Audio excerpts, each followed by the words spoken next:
Jared! Jared! Mom. Come.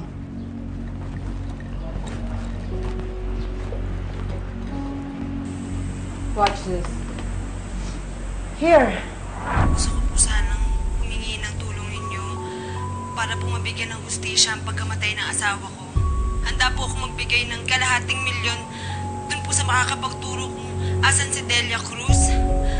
Naniniwala po kasi kami na siya pong susi para malinis po yung pangalan ko. At para po mahanap namin kung sino po talaga yung pumatay sa asawa ko. Sana po matulungan niyo po kami.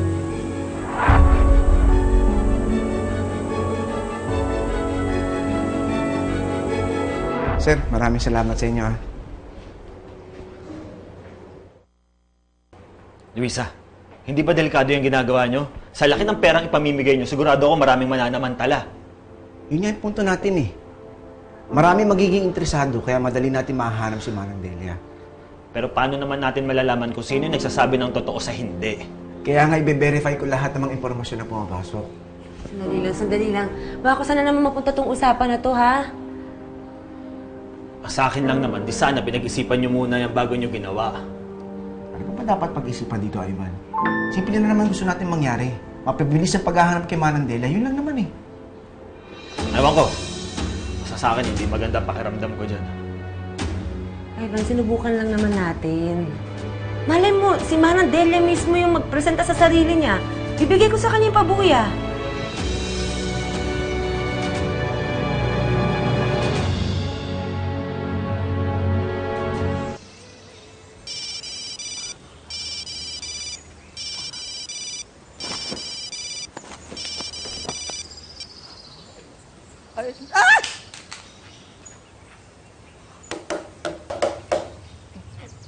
Nay, napadala niyo na Nay, napadala niyo na yung pera?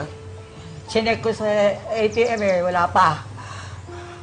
Maghintay ka lang naman, anak. Hindi ko kasi pwedeng madaliin yung amo ko, nakakahiya. Ewan ko naman kasi sa inyo, Nay. Bakit umalis pa kayo sa trabaho niyo dun sa mansyon? Ang ayos-ayos niyo na ron.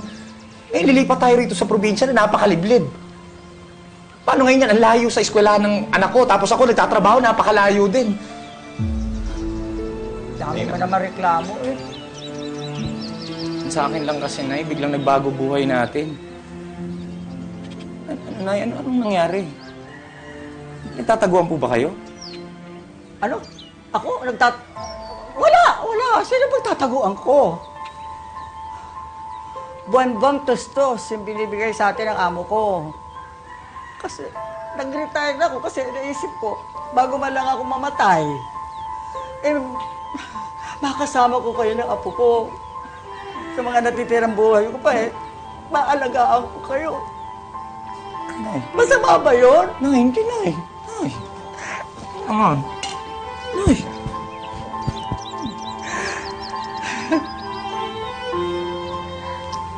Sige. Nagluluto pa ako ng ulam nang makakain na tayo.